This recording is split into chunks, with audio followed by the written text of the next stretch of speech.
Hi, my name is Helen. And yes, I am a woman. Welcome to my podcast, a podcast with scary stories I have written. But I have chosen to record it with an AI voice, and if you ever heard mine, you know why. Are you ready? I hope you locked your doors, checked under your bed, and turned the lights off. Because now it's time for frightful fiction. Do you dare to listen? The phone vibrates violently against the nightstand, and Emmy wakes up out of nowhere. That's how it feels, as if she had just been in an empty void in the realm of sleep, filled with absolute nothingness. She feels disoriented, and a sense of unease sweeps over her as everything starts to come back. Everything that has happened in the past 2 days. Emmy's hair, which she has tied up in a ponytail, still feels a little damp from yesterday's late-night shower. Frankie's mangled body had been very bloody, and Emmy had felt dirty after everything that had happened. So after they talked to the police about what had happened in the woods, about the dead animal on the trail, the whistling, the bloody tent that was slashed from the inside, the car tire, their mother's leg, Walter's, Yolanda's, and Marty's mutilated bodies, and Frankie who seemingly met the same fate, a shower felt very necessary. At first, Emmy couldn't fathom why the police were taking them seriously. The story they had laid out sounded utterly insane, like something ripped from the pages of a horror novel. But when one of the officers inadvertently revealed that both Yolanda's and Marty's bodies had been found in the same gruesome condition as Frankie's, with skin haphazardly slashed and blood splattered everywhere, just like they had seen with Walter's body and their mother's leg, everything fell into place for Emmy. The chilling realization struck her like a cold gust of wind. The police took them seriously because the horrifying details of their seemingly wild tale matched the nightmarish reality they were confronting. The siblings had nervously handed over screenshots they'd taken from Marty's social media feed, showing images of him from just days earlier. The police scrutinized the photos, and whether through confirmation or a careless slip, they revealed that the man in those pictures was indeed the same one found dead in the forest, his body lifeless for over 24 hours. The siblings had exchanged uneasy glances, the implications sinking in. But the timeline didn't add up. Marty had been dead before their hike through the forest. Yet, it was undeniably him who had laughed and joked with them in the forest. The realization gnawed at their minds, conjuring possibilities that defied logic. Was it possible that Marty had a twin, someone who looked exactly like him? A clone, perhaps? Or was this something far more sinister, something that tore the fabric of reality itself? Whatever the explanation, one thing was chillingly clear: the man they had spent that day with was either not Marty at all, or Marty was no longer bound by the laws of the living. Emmy had felt such an immense relief when the police let them go home with instructions to call if anything else happens, instead of locking them up. Emmy's mind raced, grappling with a question that sent shivers down her spine. Shouldn't the police suspect that one of them is the murderer? Could it be one of them? She knew it's not her brothers, or even Linda. She is certain of it. Emmy had been with her brothers when Marty met his gruesome fate, and Linda had been with them when Yolanda was killed. The timeline and alibis seemed airtight. But maybe they should consider the possibility of 2 murderers working together. 2 people, cooperating to create false alibis and covering each other's tracks. The thought alone was enough to make Emmy's heart race. Yet, deep down, she couldn't bring herself to believe that anymore. Not after the horrifying deaths of Marty and Yolanda. Whatever force was at work, it was something far beyond ordinary human malice. The idea of a cold-blooded killer among them seemed almost mundane in comparison to the sinister presence that seemed to be stalking them from the shadows. Besides, everyone have alibis. Well, not Jonathan. He might have murdered Marty before the forest hike began, the day before yesterday. And he arrived at the siblings' childhood home only after Yolanda died, but he was in the bathroom when Frankie was murdered, or was he? Frankie must have been dead before Jonathan went to the bathroom. There's no chance anyone could get from the siblings' childhood home to the place where Frankie was tortured to death and then get back to the house. Not even if you drove the fastest car in the world. So Jonathan was definitely not Frankie's murderer. And that means he wasn't Yolanda or Marty's murderer either. In any case, Emmy feels that Jonathan would never hurt anyone, especially not her. Quite the opposite, he seems instinctively inclined to protect her. And how do her mother and Walter fit into all of this? It's been a year since they died. Emmy really can't piece it together. And she saw Frankie yesterday, even though he was dead with his torn skin, far away. But it was Frankie she saw. It must have been him, with his brightly orange-colored collar. It's just like with Marty. Everyone had seen him on the hike, when he was actually dead. What the hell is going on? Emmy feels a strong sense of unease. It's cold in the room because the ventilation window is open. She loves it when it's chilly in the bedroom, and Jonathan prefers it too, he had said. Which is a deal breaker for Emmy. She has to have it cold in the bedroom and can't sleep with a frozen popsicle who wants Mediterranean warmth and thick down comforters. She curls closer to Jonathan. She wonders who called. It was probably Sandra. She wonders what she wants. Curiosity creeps within her. Emmy had updated Sandra yesterday about Frankie, but they didn't get anywhere with their theories and had decided it was best to sleep and try to sort everything out tomorrow. And now it is tomorrow and it's time to try to figure out what the hell is going on. Emmy looks at Jonathan. He seems to be asleep. He is lying on the side of the bed where the nightstand is, and Emmy has to somehow get past him if she wants her phone. And she does want it. But she doesn't want to wake him. He who has been hit hardest by whatever it is that has affected the group, whose brother, Benny, is dead, he needs his sleep. Emmy therefore decides to stay still until Jonathan wakes up on his own, which is incredibly difficult.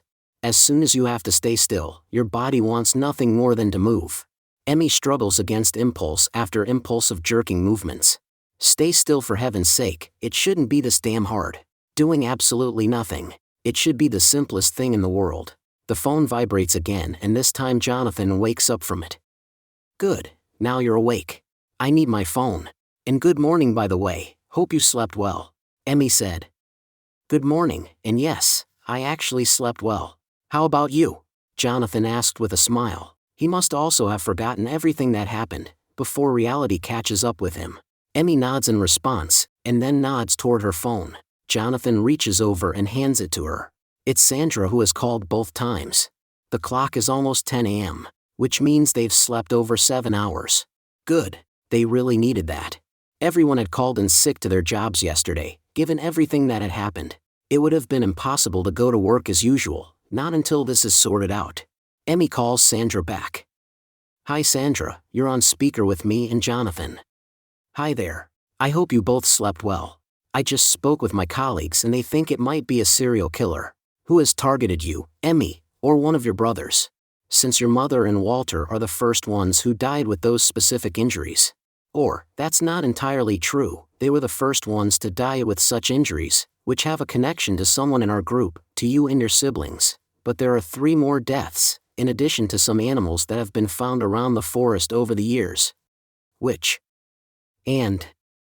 The video starts to stutter, and Sandra's image freezes for a moment. Sandra, hello, can you hear me? We can't hear you, it's lagging. Emmy said. She suppresses an instinct to hit the phone because that usually doesn't work. Instead, she raises and lowers it, moving it to the right and then to the left in hopes of regaining a stable signal. Sandra's image starts to move again. Did you catch the last part? You need to talk to him, Sandra said. We didn't hear everything, can you repeat it? Jonathan asked. How much did you hear then? What do I need to repeat? Sandra asked, but neither Emmy nor Jonathan have time to answer before Sandra continues. My colleagues, and I as well, think that someone might have targeted you or one of your brothers. Your mother and Walter weren't the first to die like this. There are 3 more deaths that the police know about, but your mother and Walter, as well as Yolanda and Marty, are connected to you and your brothers. The other 3 deaths are connected to another person, and I think you need to talk to him and hear what he has to say. Sandra pauses for a moment. She raises her eyebrows, closes her eyes, and takes a deep breath.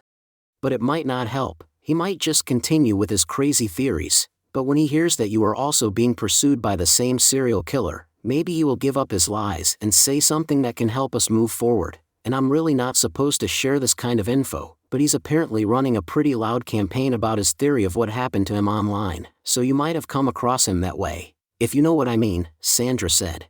Emmy nods. She knows exactly which online forum it is, where people can speculate about whatever they want. And she's probably already seen the man's posts there. She vaguely remembers a member on that forum who had actually been banned from posting in the thread about Emmy's mother's death, because he wrote a lot of made-up stuff about ghosts, or demons or whatever it was, and he had written that 3 people close to him were murdered in the same way as Walter, mutilated, but no one believed the man in the thread. Since everything else he wrote was so crazy. When it comes to real murders, few believe in ghosts and demons. Sandra clears her throat. The man's name is Ronnie West. I'll send a message with his address and number. Please delete it afterward. As I said, you found him online, and not through me. Call him and get back to me later. I think you might get more useful information from him compared to my colleagues, who, well, haven't gotten anything concrete, so to speak. It was just a lot of bullshit, almost psychotic bullshit according to them, Sandra said. Okay, absolutely. I will call later. Goodbye. Emmy said and ended the call. There's a knock on the bedroom door. Hello, what are you doing? Didn't you hear us calling? There's breakfast ready. Can I come in? Or are you naked? Dennis asked, but he doesn't wait for an answer before he opens the door and walks in. Hey there, can you come downstairs? We need to talk, Dennis said. Then he turns around and head toward the stairs. Jonathan puts on his black hoodie. It looks cozy. She gets out of bed and puts on her clothes, a long-sleeved black and white striped sweater and a pair of dark jeans with a belt. She clips her knife, which is in its sheath with a clip, to her belt. She plans to use it to kill the killer. Jonathan also has his knife clipped to his belt. So they are both ready. Emmy looks at herself in the wardrobe mirror and adjusts her ponytail, because the sleep's movements had made it too messy. Jonathan wraps his arms around Emmy's shoulders in a loose hug. I'm hungry, and according to reliable sources, you're apparently a big eater. So how about we go downstairs and eat? And then see if we can solve all this crap that's happened. I want to put an end to it.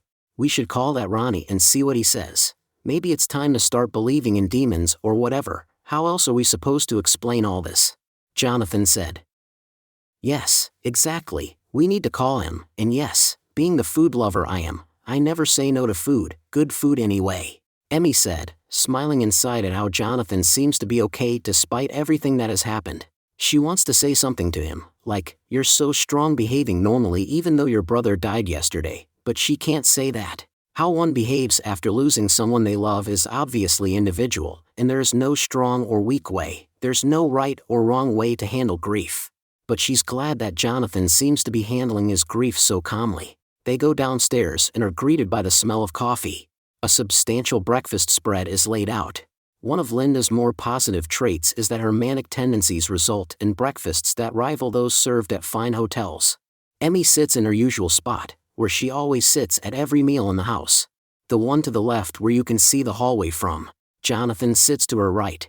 They prepare sandwiches and coffee. So, what do you think? What are your theories? William asked. Emmy notices that he has been crying.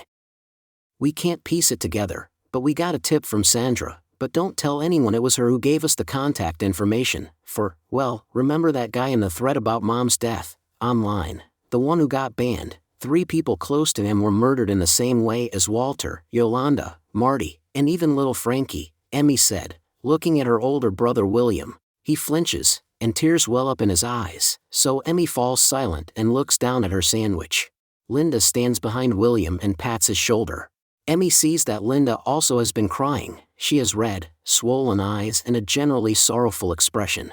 But it's not surprising, what has happened is horrific. Emmy cried a lot yesterday too. But now she feels more confused and possibly angry than sad. She wants to know what has happened, who the killer is. She wants to kill the killer. Are you talking about Ronnie? I've talked with him once. It was shortly after Mom was murdered, but I dismissed his theories quite quickly, back then, a year ago, but now I don't know. After everything we've been through, what I thought was crazy a year ago, feels more and more plausible after this weekend, Dennis said. What did he say? I don't remember what he claimed, other than I also dismissed him, Emmy said, looking at her younger brother. He said that a demon is behind everything, a demon that, well, what was it he said? A demon that can look like anything, something like that. Dennis said, closing his eyes for a moment. Ronnie also said that Mom had contacted him shortly before she was murdered. He said she asked about the demon and told him that she would leave a note for us kids explaining something. But we never got a note, so I assumed he was lying about everything, but now I don't know, Dennis said. Emmy looks softly at him. It's probably best we call Ronnie. Jonathan and I can do it. We need to know why the killer, or whatever the hell is after us, first targeted people close to Ronnie, and now people connected to us. Emmy said. William stands up. His eyes widen and he takes a deep breath. The note. I had totally forgotten about it. William said. What? What do you mean? Emmy asked. She scrutinizes her older brother. He sighs. My colleague from work, Conrad, you know, the really tall guy, he sold Mom's apartment after she died. The people who bought the apartment found some stuff in a closet a while after they moved in, and they gave the things to Conrad, but apparently, he forgot about them. He remembered last weekend when we were golfing. I mentioned that we were going on a forest hike to honor Mom's memory, and then he remembered he had some of her things. So he dropped by the office with them a few days ago. It was a small box with some photos and a perfume bottle, and a note, but I didn't read it. William said, tilting his head slightly toward his younger brother Dennis. Oh my God, we have to read the note. What if it's the note Ronnie said Mom wanted to give us? I'm starting to believe she actually contacted him shortly before she died. Maybe he's not full of crap. And Mom told Yolanda she was being followed by someone who deceived her. We've also encountered someone who deceived us, who looked like Marty, but it wasn't him, and Jonathan saw Yolanda and you saw Frankie, even though they were dead. There might be something we need to know on that note. Can you get it, William? Dennis asked. Emmy takes a sip of her coffee. She looks at William, who nods and starts walking toward the front door. Damn it, William, where are you going? Haven't you seen a horror movie before? We can't be alone under any circumstances. We need to be at least two. Jonathan and I will contact Ronnie. You, Linda, and Dennis go get the note and then we'll meet here, Emmy said. Okay, smart. William agreed. It is a relief that he isn't arguing with his usual passion. He often automatically disagrees with Emmy. The doorbell rings, and Emmy gets a notification on her phone. She picks up her phone and sees it's Ricky. Damn, how inconvenient, Emmy thinks, but goes to the door and opens it. Hi, you haven't been responding to my texts, and according to Johan, you're skipping work today, so I went to your place, but when you weren't there, I figured you might be here. How was the hike? It must have been freezing, Ricky said, shivering. The hike was a disaster. There were 9 of us, but 3 of us are dead, and Frankie, murdered, in the same way as Walter, you remember, with slashed skin. It seems like a killer is after us. That's why I'm not at work, Emmy said. Okay, sounds like a fun weekend. More action-packed than my boring work weekend, but now I'm free from work for a few days, as compensation, so I thought we could talk about last weekend. In the group chat, Ricky said, standing on the doorstep. I'm not joking, Ricky. Come in, by the way. I know you're probably freezing, Emmy said, letting Ricky in. Jonathan comes to the hallway. He looks at Ricky, who extends his hand. Jonathan does the same. Hi, I'm Ricky, and who are you, if I may ask? And what are you doing here? Were you also on the hike, where people dropped like flies? Is that how you got injured?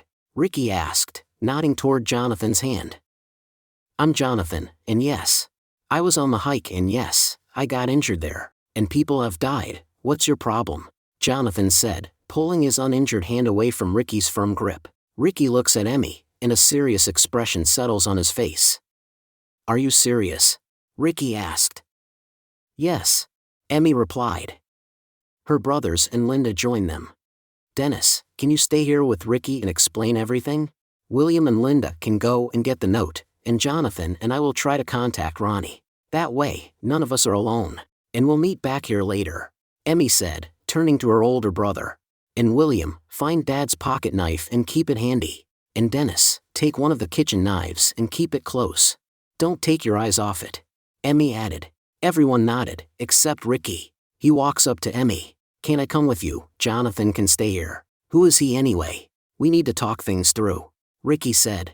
No, I don't have time to explain everything to you and try to contact Ronnie. It's best you stay here, Emmy said. But that wasn't the whole truth. Emmy preferred to be with Jonathan, and that was why she asked Ricky to stay. But there was no time for such truths right now. Emmy and Jonathan entered Ronnie's apartment. They had explained everything that had happened over the phone, and Ronnie had listened quietly and then said, "Come to me, and I'll explain everything to you." The apartment was dark and musty, just as Emmy had imagined. It was messy, with pizza boxes and beer cans scattered around. Posters of UFOs and monsters hung on the walls. The only light came from 2 computer screens placed side by side on a desk to the left in the living room. Ronnie is wearing a bathrobe. It couldn't be more stereotypical of a conspiracy theorist, Emmy thinks. Make yourselves comfortable on the couch. I don't get visitors very often, so excuse the mess, Ronnie said, waving his hand toward the couch. Emmy and Jonathan sit down on the dark brown couch. So, you're being followed. I sympathize with you, Ronnie said, pausing to look at Emmy. Could it be a serial killer? Emmy asked. No, it's not a serial killer.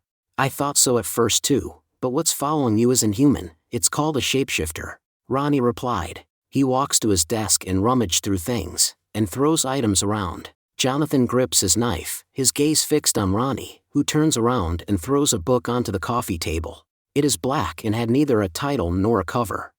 Flip to page 74 and read, Ronnie said. Emmy carefully picks up the old, leather-bound book, its pages yellowed with age and filled with a faint, musty scent. She hesitates for a moment before flipping to the page. She looks at the text, and she begins to read out loud. The shapeshifter, she reads, a demon that relentlessly pursues its chosen victim. Once it has attached itself, it begins its insidious work, killing those connected to the victim, one by one, and assuming their forms. Each stolen identity serves a dark purpose, to draw the victim's soul closer, trapping them in a web of despair and confusion. Emmy pauses, her breath catching in her throat. The words seem to pulse with a malevolent energy, as if the very act of reading them might somehow summon the creature. She swallows hard and continues. The shapeshifter forms a unique bond with its target, a connection that can only be established if the victim responds to the demon's call. Once this connection is made, escape is nearly impossible, for the victim is bound by a dark thread of fate. Death becomes the only means of severing this unholy bond. Therefore, one should never answer when an unknown voice calls. Emmy's eyes widen as she reads the next passage, her voice dropping to a fearful whisper. One can use the shapeshifter to eliminate their enemies.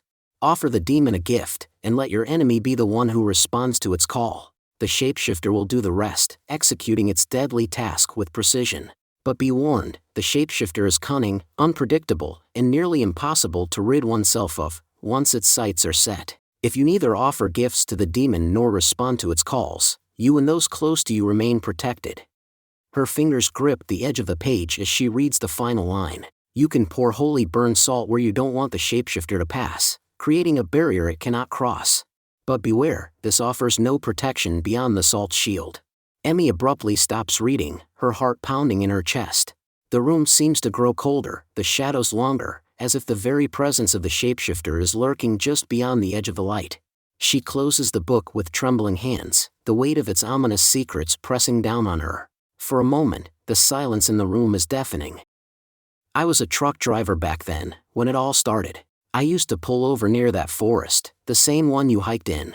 At first it was barely noticeable. I'd hear my name, whispered so faintly that I convinced myself I was imagining it. The first time it happened, I was high. I'm not proud of that, but it's the truth. I figured it was just my mind playing tricks on me, not that someone or something was actually calling out to me. I know driving high was stupid, but I had done it before, and it always went fine. In fact, I think I was even better behind the wheel when I was high. But then, about a week later, I heard it again. My name clear as day drifting out from the trees. This time I was stone cold sober. No haze, no excuses. And like a fool, I responded. That's when everything changed, when all hell broke loose. Ronnie said, his voice trailing off as he lit a cigarette, the flame casting shadows on his face. Oh, can you smoke here? Emmy asked as she lit one too. Ronnie points to the ashtray and nods. What happened next? When all hell broke loose, Emmy asked as she took a drag and handed the cigarette to Jonathan, who also takes a drag. Well, strange things started happening, things disappeared, my stuff was destroyed, someone stared through the window at night, and then my woman Anna started behaving oddly, and when I was at work, I got the call that changed everything. The police called and said that my Anna had been found dead, and her skin had been slashed. She had been dead for several days. The problem is that I had been with her during those days, Ronnie said as he put out his cigarette and immediately lit a new one. We've experienced something similar, as we mentioned over the phone, and also Frankie, my brother's dog. I saw him alive yesterday. When he was dead somewhere else, he stood completely still, as if he had frozen. Emmy said. Exactly, the shapeshifter takes the form of those it has killed. It can take the form of both animals and people. The same thing that happened with Anna happened with my brother. Before I understood that it was a demon after me, we were together, he became stranger and stranger, and then I found out that he too had been murdered. Even though I had been with him and spent time with him, his body was dead somewhere else. The police naturally didn't believe me, because I had some drug problems at that time, as I said. For a while, they thought I was the murderer, but I had an alibi. I was at work during all the murders, and at one of the murders, I was caught on the most expensive selfie a long way from the murder scene, Ronnie said, looking down at the floor. Most expensive selfie? Emmy asked. Yes, one of those speed cameras, So the police dropped all suspicions against me. When my mother also started behaving strangely, the penny dropped, and I knew that she too was dead somewhere. But I could do nothing. I avoided her, but she became more and more desperate in her attempts to get close to me. But I continued to avoid her and did research and eventually found that book, and now I am probably a leading expert on that particular demon. It seems to have an easier time attracting and taking the form of the weak-minded, open-minded, and animals. But anyone can fall victim. When you see someone you almost trust them blindly, Ronnie said. Okay, so how did you stop the demon? I'm assuming it's not after you anymore. Emmy asked. No, it's not after me anymore. You have to kill the demon, so to speak. Otherwise, it will keep going. It will first target those close to you. But once they are used up, it can take on the form of anyone in your vicinity. It could be the mailman or a waiter at your favorite restaurant. You have to kill the demon, and it's easiest when it has taken on the form of someone because you can tell when a loved one behaves differently, but you wouldn't know if the mailman suddenly changed personality, Ronnie explained. Okay, so how do you kill the demon then? Emmy asked. There's only one way. You can only kill it when it's in a human form. That's the only time the connection can be broken. Why? No one knows. There are people who've tried to kill the demon when it was in an animal form, but that's not enough. It will continue, killing people around you and stalking you. And you don't actually kill it, that's the wrong word, but if you kill the human form it's in, then you break the connection with it, Ronnie said, tears welling up in his eyes. So you broke the connection by killing your mother, or her shape, because she was already dead? Emmy asked. Yes, exactly, that was the only way. And when I stabbed her, the demon, her body withered away, it sort of crumpled up, and then vanished into thin air, and 3 days later, my mother's body was found. She had been dead for quite some time then, Ronnie said. Emmy tenses up. In some ways, it's easier to believe Ronnie than she thought it would be. Her phone vibrates in her pocket. It's Linda. What the hell does she want? Emmy briefly considers not answering, but she picks up. Hello, what do you want? Emmy asked. Linda is crying. She takes a deep breath. William is dead.